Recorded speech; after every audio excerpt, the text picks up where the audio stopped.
ओम शांति। आज का प्रातः क्लास है 2168। बच्चे जानते हैं जिसके हम बच्चे हैं उनको सच्चा साहब भी कहा जाता है। इसलिए आजकल तुम बच्चों को साहबजादे भी कहते हैं।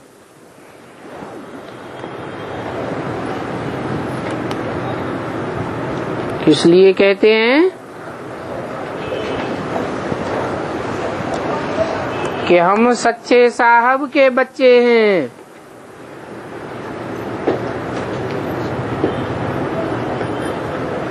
सच के ऊपर भी एक पोरी है। कहते हैं ना, सच खाना सच पहनना। बल ये तो बात है मनुष्यों की बनाई हुई है, परंतु ये बाप बैठ समझाते हैं। और बच्चे जानते हैं कि ऊंचे ऊंचे एक ही बाप है जिसकी बहुत महिमा है, जिस बाप को रचयिता भी कहते हैं। अब ये तो समझाया गया है, पहले पहले है बच्चों की रचना, क्योंकि बाप के बच्चे हैं ना। और सभी आत्माएं बाप के साथ ही रहते हैं। उनको कहा जाता है बाप का घर, स्वीट होम। ये दुनिया कोई स्वीट होम नहीं है। बच्चों को मालूम है वो हमारा स्वीटेस्ट बाप है और स्वीट होम है शांति धाम। फिर सतयुग में भी स्वीट होम है, क्योंकि वहाँ घर में भी सुख शांति रहती है। यहाँ तो घर घर में भी अशांति है, तो दुनिया में भी अशांति है। घर में लौकिक माँ बाप के पास रहते हैं तो भी अशांत है, तो दुनिया में भी अशांत है। और वहाँ तो घर में भी शांति तो दुनिया में भी शांति। सतयुग को नई छोटी दुनिया कहेंगे, और ये पुरानी दुनिया तो देखो कितनी बड़ी है। और ये नॉलेज बच्चों को ही मिलती है। बाहर वाले तो कुछ भी इन बातों को जानते ही नहीं है। बाप बैठ समझाते हैं। सतयुग में आत्माएं भला शरीरधारी है तो भी वहाँ सुख शांति है। कोई हंगामा की बात नहीं है, क्योंकि बेहद के बाप से शांति का वर्षा मिला हुआ है। आशीर्वाद देते हैं ना, पुत्रवान भव, आयुष्मान भव। ये कोई आशीर्वाद देते नहीं है, देने की बात नहीं है। बाप से तो ऑटोमेटिकली वर्षा मिलता है। अभी तुम बच्चों की ये सभी बातें स्मृति में आई है और बाप ने स्मृति दिलाई है। जिस पारलौकिक बाप को भक्ति मार्ग में सभी याद करते हैं, सभी धर्म वाले याद करते हैं।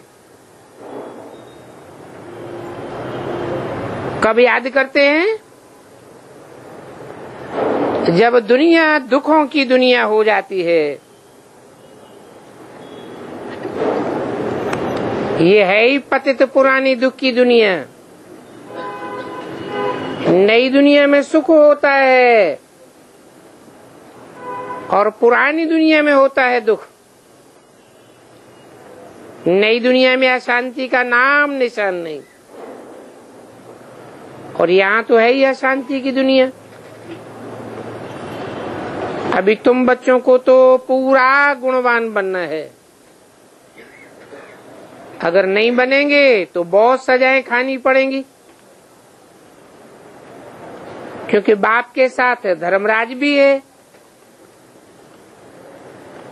वो हिसाब किताब चुकतू करने वाला है। सभा बैठती है,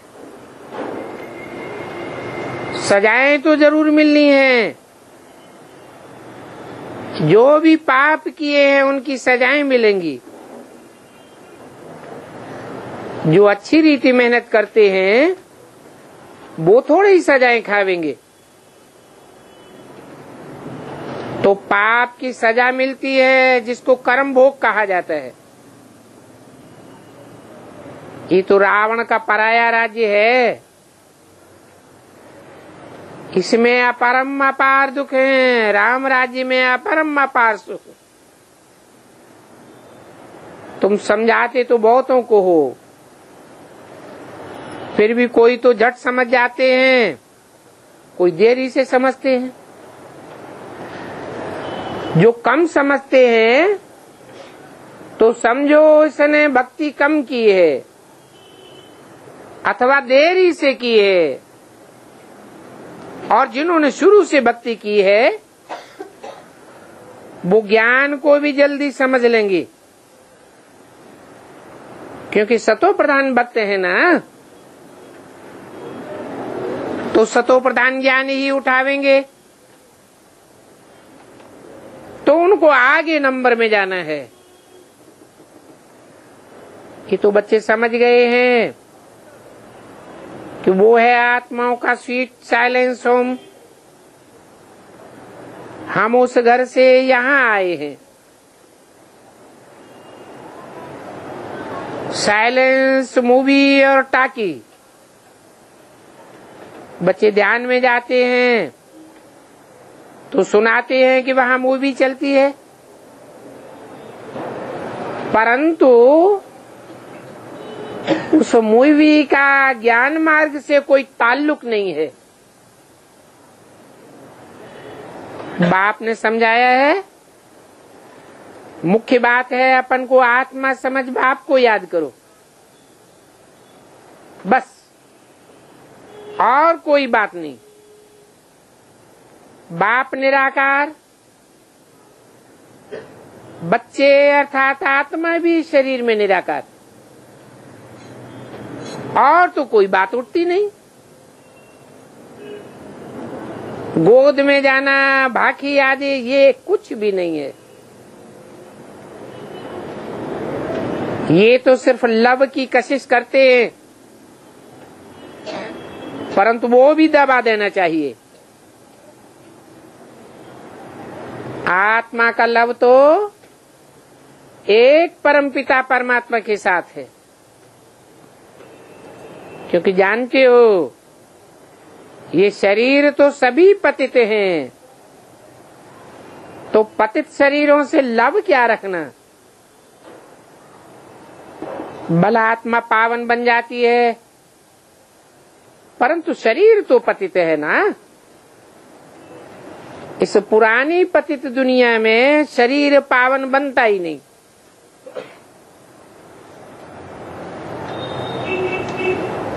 क्यों?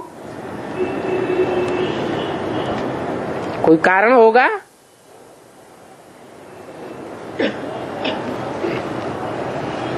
क्योंकि पुरानी पतित दुनिया कहा ही उसको जाता है जिसकी पॉपुलेशन बहुत ज्यादा है, ढेर के ढेर मनुष्य हैं, सब तमो प्रधान, उनकी वाइब्रेशन भी तमो प्रधान, वाचा भी तमो प्रधान, कर्मेंद्रियां और उनके कर्म भी तमो प्रधान।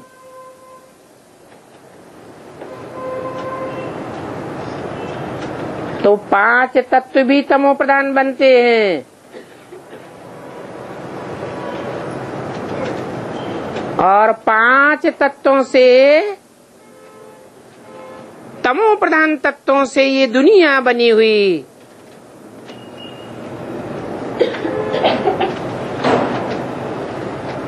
तो ऐसी दुनिया में पावन शरीर कहाँ से आवेंगे? हाँ, आत्मा को पावन यहाँ बनना है। आत्मा पावन बनती जाएगी और शरीर सड़ते जाएंगे। आत्मा में ज्ञान के फोर्स से उमंग उत्साह बढ़ता जाएगा।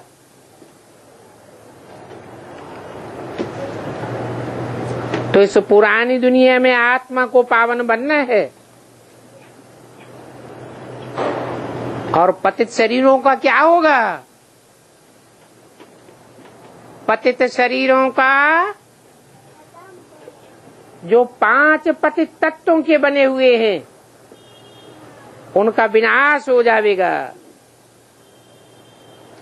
आत्मा तो अविनाशी है,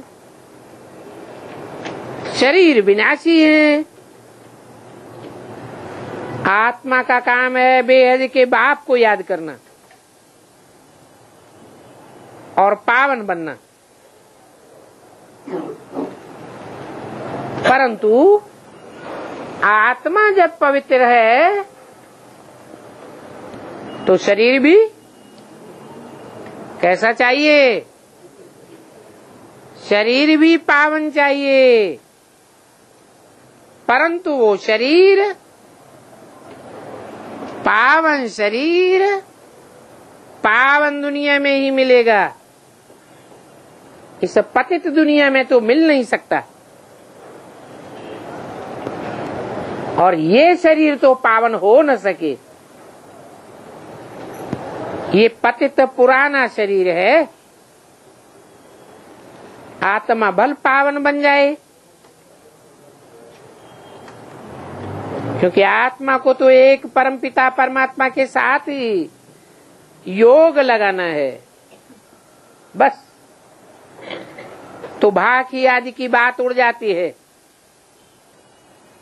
बात ही नहीं।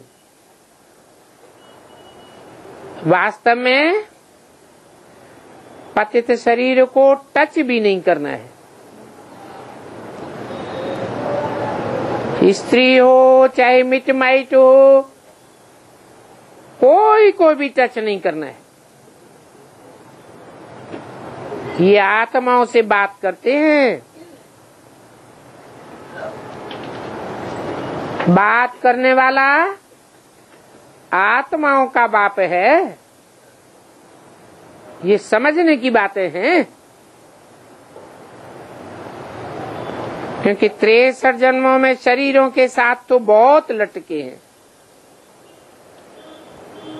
सतयुग से लेकर के कलयुग तक भी कहेंगे कि शरीरों के साथ लटके। बल सतयुग त्रेता में वहां आत्मा और शरीर दोनों ही पवित्र हैं। कहेंगे वहां विकार में जाते नहीं हैं, कोई विपरीत कर्म नहीं करते हैं जिससे शरीर विकारी बने। वहां आत्मा भी विकारी नहीं होती है।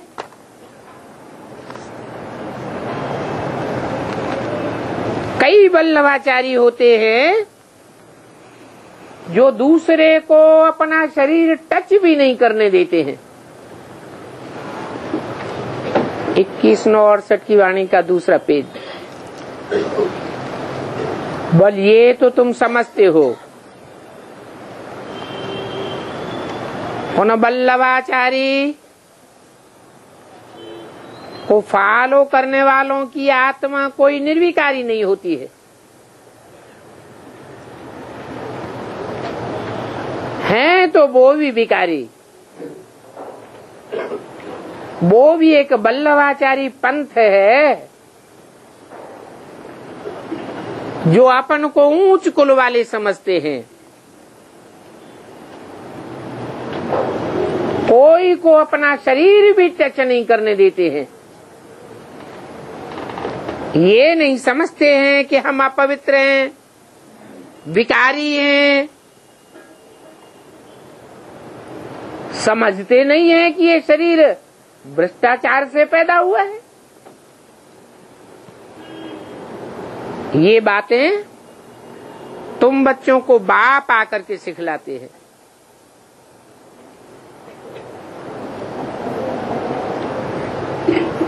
आत्मा पावन बनती जाती है। जब आत्मा संपूर्ण पावन बने तो शरीर भी बदली करना पड़े। संपूर्ण पावन आत्मा इस संपूर्ण पतित दुनिया में रह नहीं सकती। पतित शरीर में निवास कर न सके। आत्मा ऊंची स्टेज में उड़ जाती है। पावन शरीर तब बने जब 5 तत्व भी पावन बने।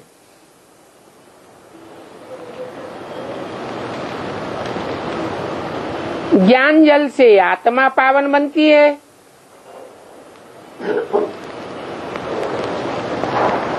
ज्ञान जल तो सूक्ष्म है, आत्मा भी सूक्ष्म है। सूक्ष्म आत्मा सूक्ष्म ज्ञान जल से पावन बनती है। और शरीर सूक्ष्म है या स्थूल है? शरीर तो स्थूल है। तो स्थूल शरीरों को पावन बनाने के लिए क्या चाहिए? स्थूल जल चाहिए। परंतु वो जल भी गर्म चाहिए या ठंडा चाहिए? है? कैसा जल चाहिए? है? गर्म जल चाहिए।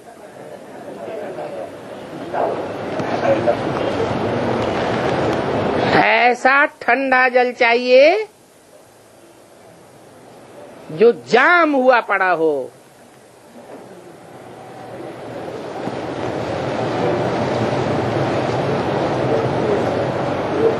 ये जाम जल दुनिया में कहाँ रहता है? उसका नाम है हिमालय पर्वत, हिमालय पहाड़। हिम से आच्छादित रहता है। हिम माने बर्फ। जाम जल डिस्टिल्ड वाटर होगा या फिल्टर करना पड़ेगा? है? डिस्टिल्ड वाटर होता है। हिमालय नाम किसका है? हैं? शास्त्रों की भाषा में हिमालय किसको कहा गया है? पार्वती के बाप का नाम हिमालय रखा गया है।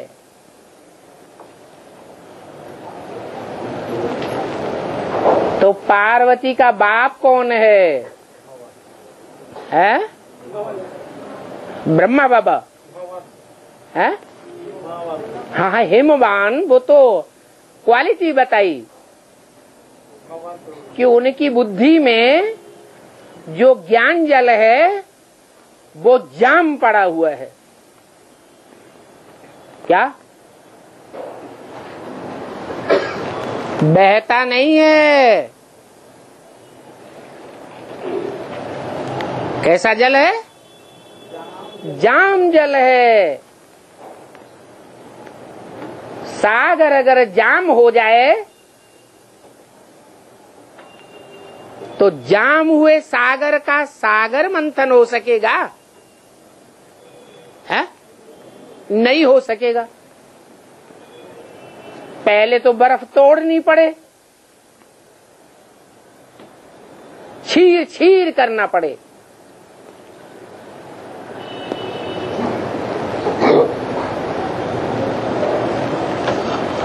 गर्मी जरूरी है,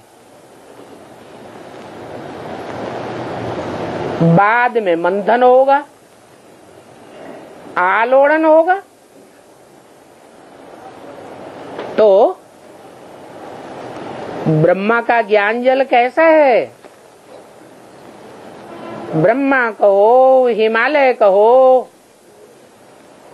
उनकी बुद्धि में जो ज्ञान जल पड़ा हुआ है वो बहता हुआ ज्ञान जल है या जाम जल है? जाम है।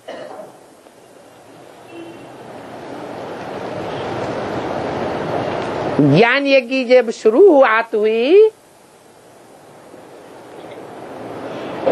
तो पहले पहले ब्रह्मा की बुद्धि से जो ज्ञान जल निकला वो शुद्ध ज्ञान जल था, डिस्टिल्ड वाटर था या शुद्ध था? है? शुद्ध ज्ञान जल था। उसको कहते हैं ब्रह्मा के मुख से वेद निकले। विद माने जानकारी, सच्चाई की जानकारी निकली, परंतु वो जाम जल था। आज भी कहते हैं शास्त्रवादी कि ब्रह्मा के मुख से जो वेद निकले उन वेदों को अगर कोई सामान्य मनुष्य पढ़े तो कुछ समझ में आवेगा? है? एक शब्द भी समझ में आवेगा? नहीं आवेगा। तो ऐसे ही यज्ञ के आदि में ब्रह्मा के मुख से जो ज्ञान जल निकला वो शुद्ध डिस्टिल्ड वाटर था, वेदवाणी थी। उस वेदवाणी की बाद में व्याख्याएं हुई, एक एक शब्द को हिज्जे हिज्जे किया जाता है, तोड़ा जाता है।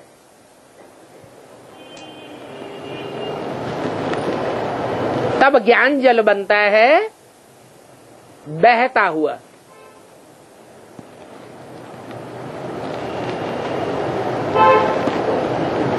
बर्फ ऊपर पहाड़ों पर और बहता जल कहाँ जाएगा? ऊपर जाएगा नीचे जाएगा? नीचे जाएगा। तो बोला दुनिया की हर चीज 4 अवस्थाओं से पसार होती है, सतो प्रधान, सतो सामान्य, रजो और तमो। तो ज्ञान जल भी 4 अवस्थाओं से बदलता रहा। बदलते बदलते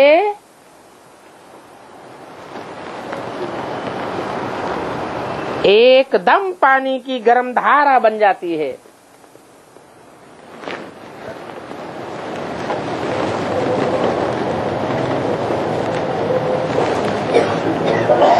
फायदा किससे होता है?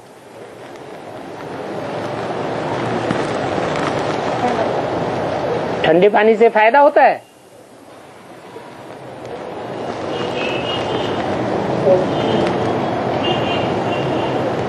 हाँ,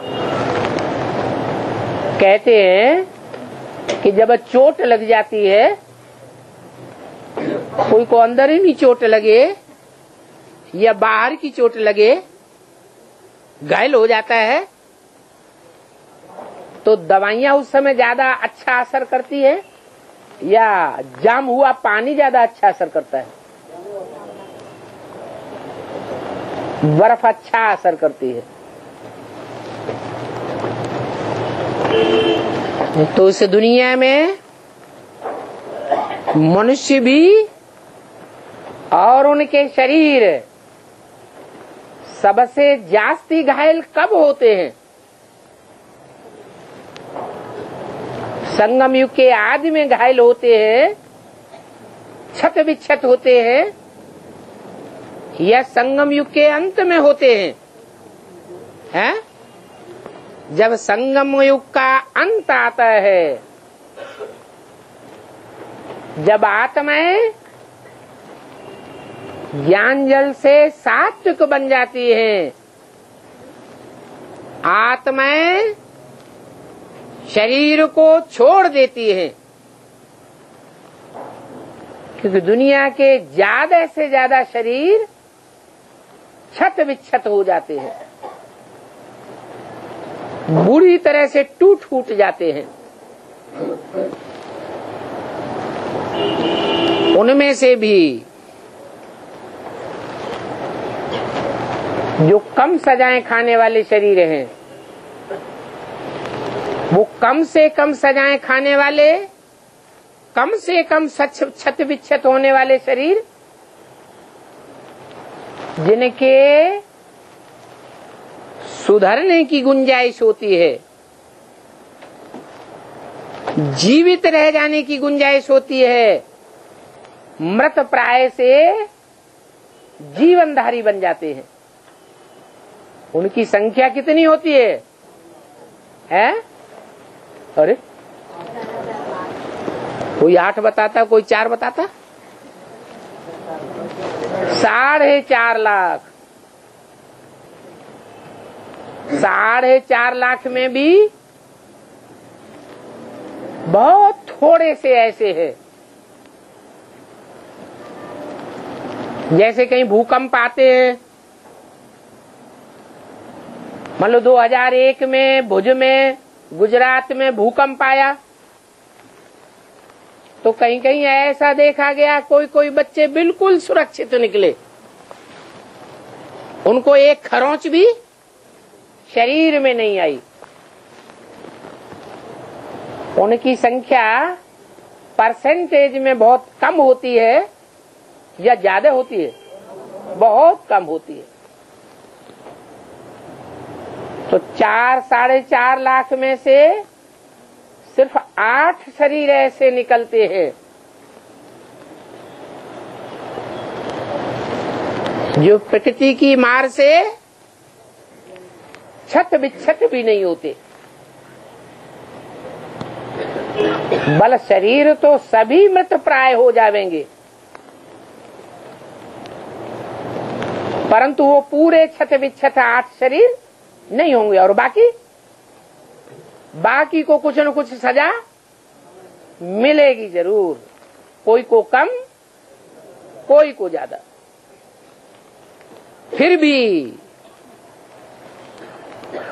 वो शरीर येन केन प्रकारेण अंतिम विनाश में बर्फ में दब जावेंगे, जाम हो जावेंगे,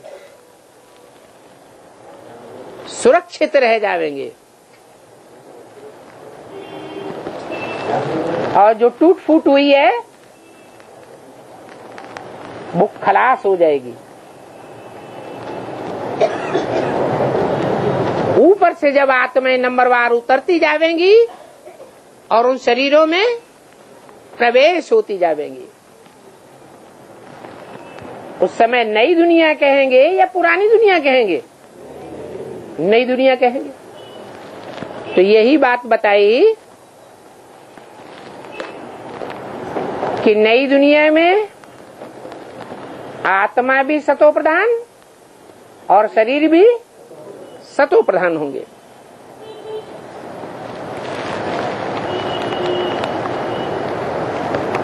तो देखो, गायन भी है कि सतयुग में 5 तत्व भी पवित्र होते हैं, तो शरीर भी पवित्र बनते हैं। कहते हैं कि देवताएं पतित शरीर पर और पतित धरनी पर पांव नहीं धरते हैं। ये बुद्धि रूपी पांव हैं। मन बुद्धि को ही आत्मा कहा जाता है।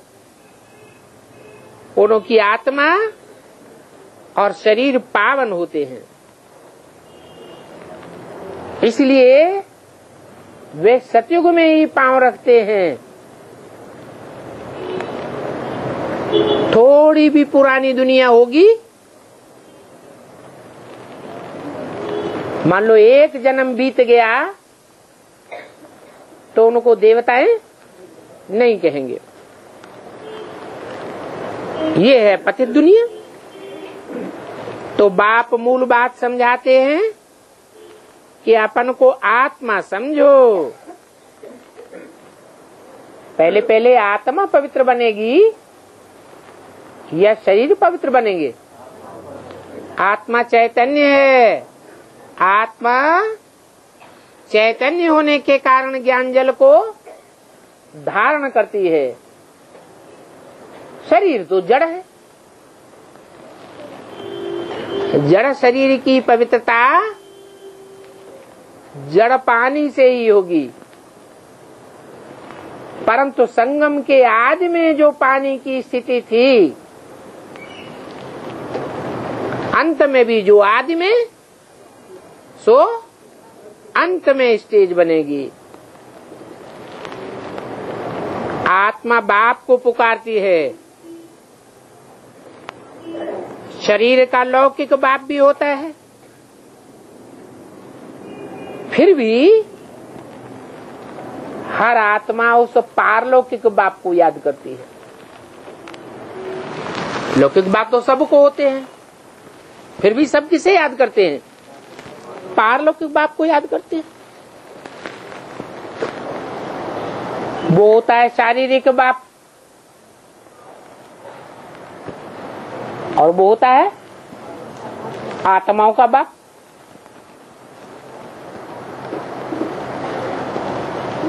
जो शारीरिक बाप है वो सबका अलग अलग होता है। कहेंगे हद का बाप या बेहद का बाप। जो अलग अलग बाप होता है उसको क्या कहेंगे? हद का बाप। और शरीरों का एक बेहद का भी बाप है, वो है आदम, एडम, आदिदेव, प्रजापिता। वो वेद का शारीरिक बाप है। कहेंगे जीवधारियों का बाप।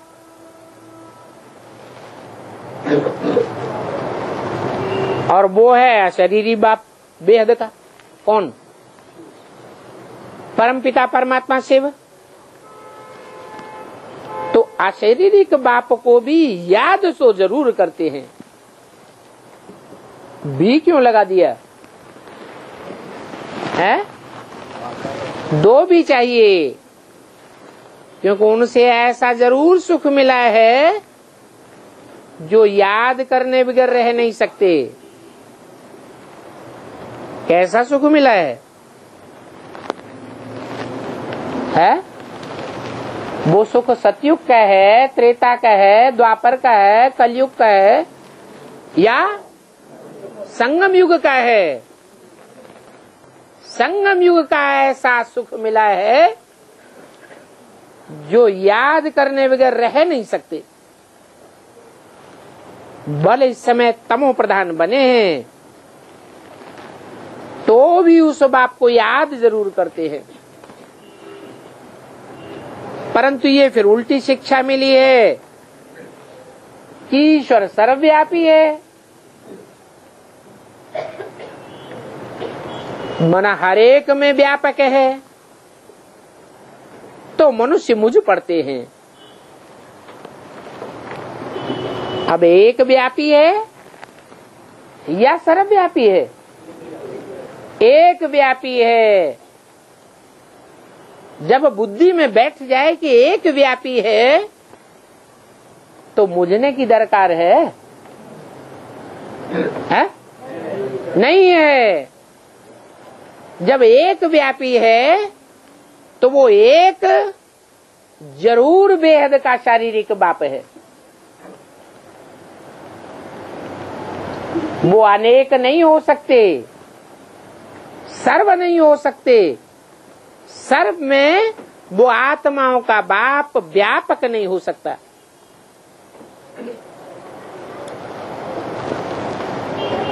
मुझने की बात ही नहीं। और मनुष्य तो मनुष्य ही बनते हैं। ये भी एक भ्रांति और फैली हुई है क्या कि मनुष्य कुत्ता बिल्ला पशु पक्षी कीट योनियों में भी जाता है? नहीं, ये सब भूले हैं, जो मनुष्यों की बहलाई हुई भूले हैं। तो ये भूले भी बाप ही आकर के समझाते हैं कि वास्तव में मनुष्य आत्मा 84 लाख योनियों में नहीं जाती है। फिर ये भ्रांति कैसे फैल गई? 84 लाख योनियों में तो जरूर नहीं जाती है, परंतु भांति भांति के जो मनुष्य हैं, 500-700 करोड़ मनुष्यों का ये झाड़ है, तो जो भांति भांति की योनियां हैं उनके अनुसार भाव स्वभाव संस्कार या व्यवहार तो धारण करते होंगे। कर सकते हैं या नहीं कर सकते हैं? कर सकते हैं। तो बाप आकर एक ही बार मन मना भव का मंत्र देते हैं, कहते हैं सर्वव्यापी वाली बात खत्म करो बुद्धि से, और 84 लाख योनियों की बात भी खत्म करो। मैं कोई जानवर अवतार नहीं लेता हूं, कच्छ मच्छ अवतार नहीं लेता हूं। उनका संग करने की कोई बात नहीं है।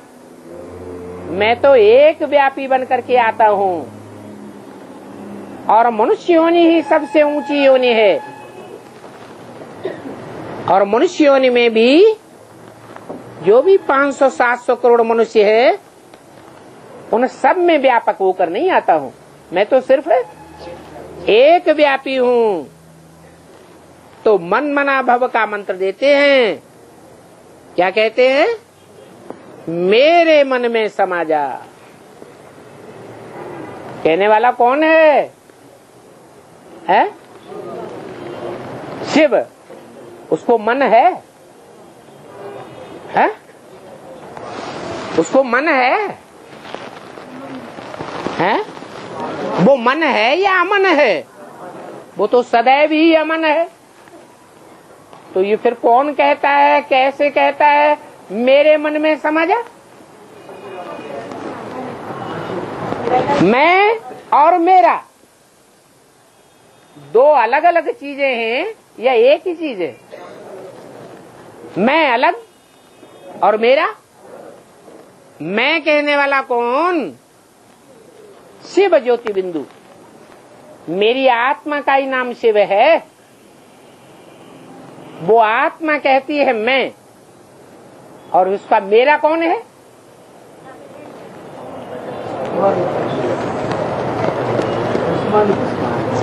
जरूर कोई मेरा है जिस्मानी। कौन है? जिसको मेरा कहते हैं वो सर्वव्यापी नहीं है। वो 84 लाख योनियों में व्यापक नहीं होता है। वो एक ही है। वो मन भी है बुद्धि भी है और मूल बुद्धि में भरे हुए 84 जन्मों के उस आत्मा रूपी रिकॉर्ड में संस्कार भी है। तो कहते हैं मेरे मन में समा जा। मन वो अव्वल नंबर ब्रह्मा है। मन क्या है? मन है ब्रह्मा। बुद्धि क्या है? बुद्धि है तीसरा नेत्र रूपी कार्यकर्ता। मन है पहला कार्यकर्ता और विष्णु है तीसरा कार्यकर्ता, परिवर्तन शक्ति। तो ये नहीं कहा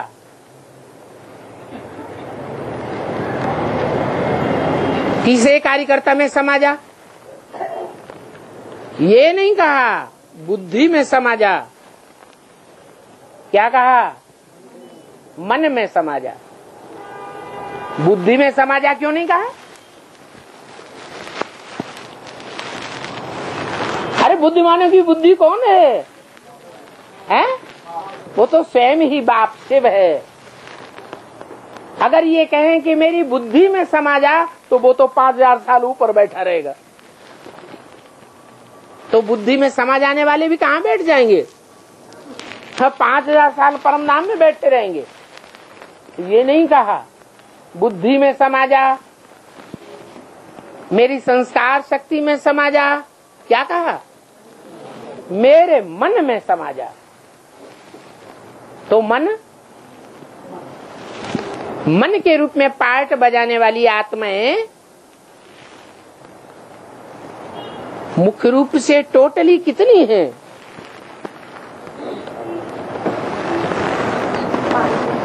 5 आत्माएं हैं जो विष्णु की 4 भुजाओं के रूप में दिखाई जाती हैं और उन 4 भुजाओं को संचालन करता एक चलाने वाला है। 5 ही पहले मन का रूप है, चंचल स्वरूप है।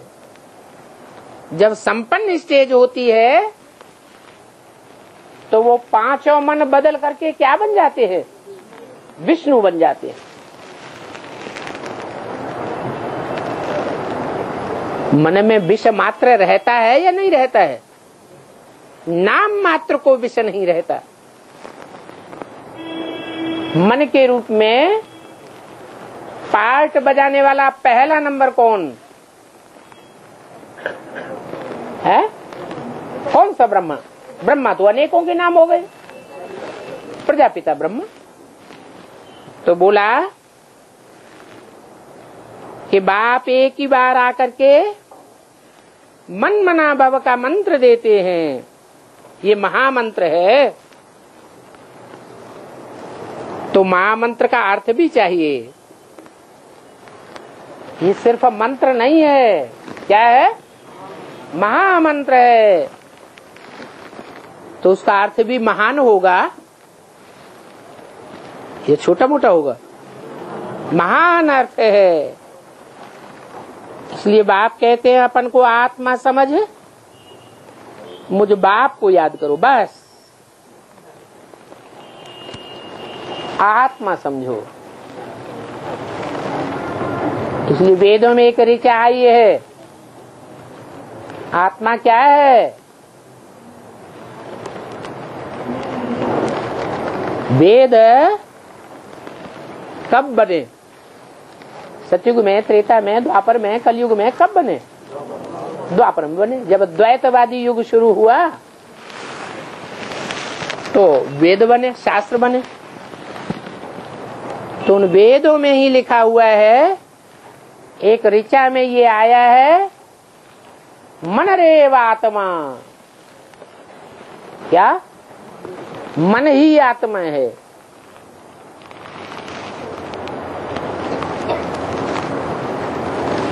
बुद्धि ही आत्मा है, संस्कार शक्ति ही आत्मा है। ये नहीं कहा। क्या कहा? मन रेव आत्मा। तो अपन को आत्मा समझो कि मैं आत्मा मन स्वरूप ब्रह्मा का रूप हूं। मुझे ब्रह्मा सो क्या बनना है? विष्णु समान बनना है। बस यही धुन लगी रहे जिससे तुम पावन बन सकेंगे। बाप कहते हैं भक्ति मार्ग में मनुष्यों ने जो कुछ शास्त्र आदि बनाए हैं वो शास्त्र आदि देवताओं को तो बनाने ही नहीं है कि बनाने हैं, है? क्यों नहीं बनाने हैं? है? नहीं, इसलिए नहीं बनाने हैं कि देवताओं का मन अमन हो जाता है। द्वापर युग जब शुरू हुआ तो मन चलायमान हुआ। सतयुग त्रेता में मन चलायमान नहीं होता। तो जो चलायमान होता है उसको कहा जाता है मन।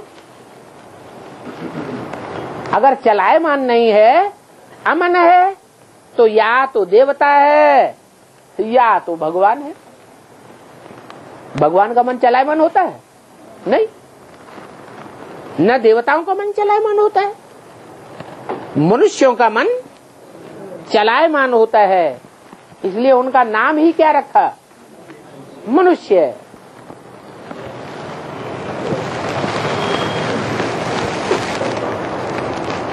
तो देवताओं को शास्त्र आदि कुछ भी नहीं बनाना है, क्योंकि उनको मन चलायमान होता ही नहीं। देवताओं को कोई ज्योतिषी आदि भी नहीं कहा जाता है। क्या? क्यों? भविष्य की बातों की गणना करें, पास्ट की बातों की गणना करें, पास्ट के जीवन को, फ्यूचर के जीवन को देखें, ऐसा उनको कोई ज्योतिषी भी नहीं बनना है। वो तो देवता ही है और कोई नाम ही नहीं। देवी देवताएं हैं क्योंकि दिव्य आत्मा है, दिव्य शरीर हैं, देवताई गुण वाले हैं, पवित्र आत्माएं हैं। अभी बाप आकर फिर से तुमको ऐसा पवित्र देवता बनाते हैं। तुम्हारे सामने तुम्हारी अहम ऑब्जेक्ट रख देते हैं। क्या है अहम ऑब्जेक्ट? नर से नारायण बनना है, नारी से लक्ष्मी बनना है। बुत बनाने वाले होते हैं ना, मनुष्य की सूरत देख करके झट बुत बनाई देते हैं, रेखा चित्र खींच देते हैं, चित्रांकन कर देते हैं। चित्र देखने से ही मनुष्य की पहचान हो जाती है या नहीं? हो जाती है। मूर्ति देखने से ही पहचान हो जाती है। तो मनुष्य का सूरत देख झट उनका बुत बनाए देंगे, जैसे कि वो जीता जागता सामने बैठा है, ऐसे बुत बनाए देते हैं। तो अभी बाप तुमको क्या बनाते हैं? बुत बनाते हैं या चैतन्य बनाते हैं? बाप तो तुमको चैतन्य देवता बना देते हैं, जड़ बुत नहीं बनाते हैं। क्या बनाते हैं? चैतन्य देवता बनाए देते हैं। वो तो जड़ बुत हो जाता है। यहाँ बाप तुमको कहते हैं कि तुमको ऐसा लक्ष्मी नारायण जैसा चैतन्य बनना है। अब कैसे बनेंगे? है? मनुष्य से देवता कैसे बनेंगे? है?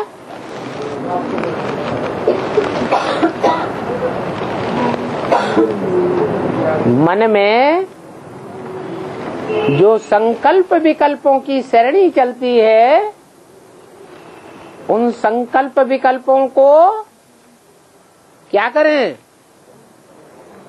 हैं? वो संकल्प विकल्प की लहर जो चलती रहती है उसको जाम कर दें। जाम करने का मतलब नील नहीं,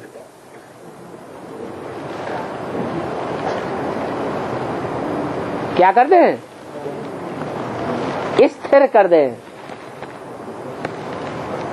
तो तुम मनुष्य से देवता बन जावेंगे।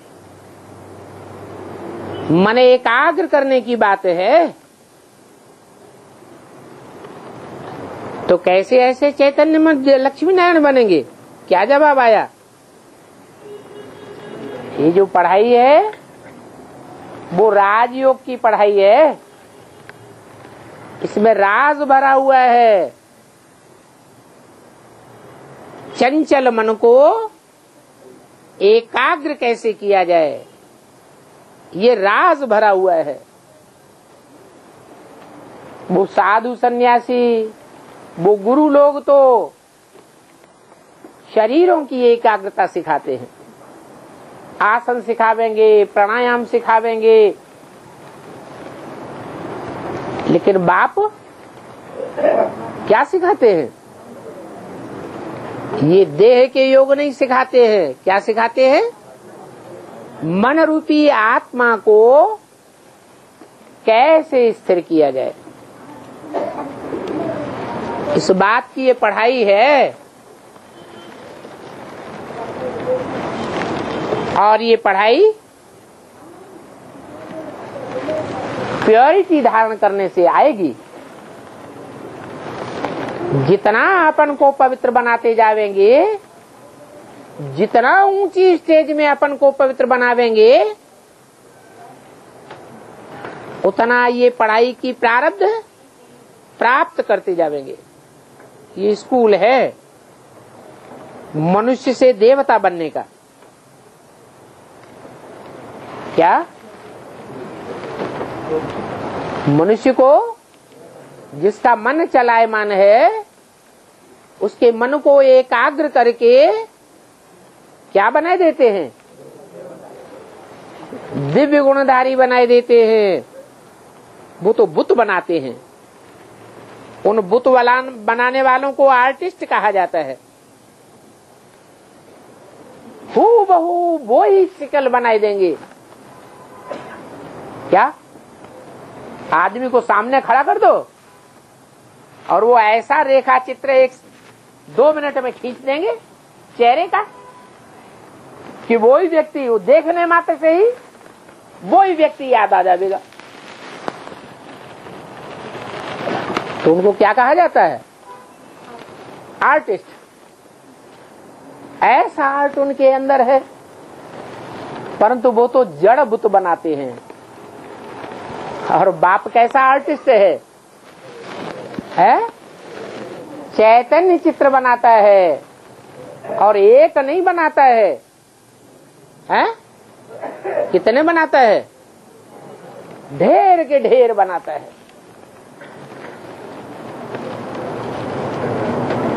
वो आर्टिस्ट तो थोड़े चित्र बनाते होंगे, वो भी जड़ चित्र है। तो इसमें हूबहू की बात नहीं है, ये तो जड़ चित्र है। वहां तो तुम नेचुरल चैतन्य बनेंगे।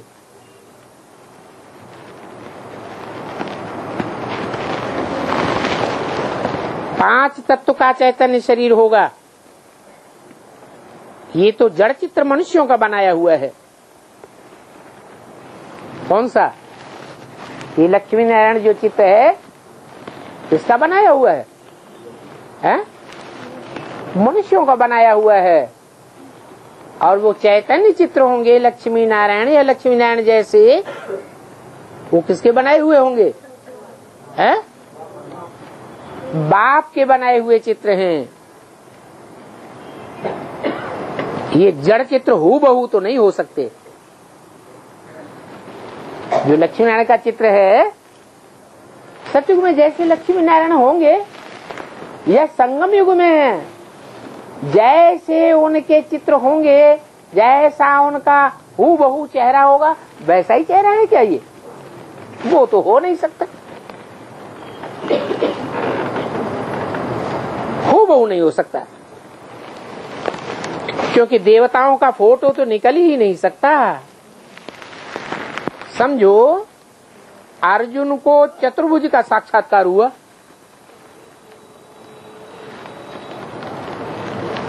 अब उस चतुर्भुज का जिसका साक्षात्कार हुआ उसका कोई फोटो निकाल सकता है? नहीं निकाल सकता। वो तो जिसने साक्षात्कार किया वो ही जाने, दूसरा कोई नहीं जान सकता। कहेंगे हमने ऐसा दीदार किया, चित्र तो बना ही नहीं सकेंगे, न वो खुद बना सकेंगे न कोई और बना सकेगा। खुद ऐसा तब बनेंगे जब बाप से नॉलेज लेकर के पूरी करेंगे, तब हूबहू कल पहले मिसल बनेंगे। तो देखो ये कैसा कुदरती वंडरफुल ड्रामा है। बाप बैठिए कुदरती बातें समझाते हैं। मनुष्यों को तो ये बातें ख्याल में भी नहीं रहती हैं कि मनुष्य से देवता कैसे बनेंगे। आत्मा पवित्र बन जाएगी ज्ञान से, वो तो ठीक, परंतु शरीर कैसे बनेंगे? ज्ञान से शरीर पावन बन जाएंगे क्या? फिर तो कहें क्या कि गंगा स्नान करने से आत्मा और शरीर दोनों पवित्र बन जाए। तो उन्होंने तो शरीर की बात उठाई ली, वास्तव में है आत्मा और शरीर दोनों को पवित्र बनने की बात। तो मनुष्यों को ये बातें ख्याल में नहीं आवेंगी, बाप ही आकर के बताते हैं। क्या बताते हैं?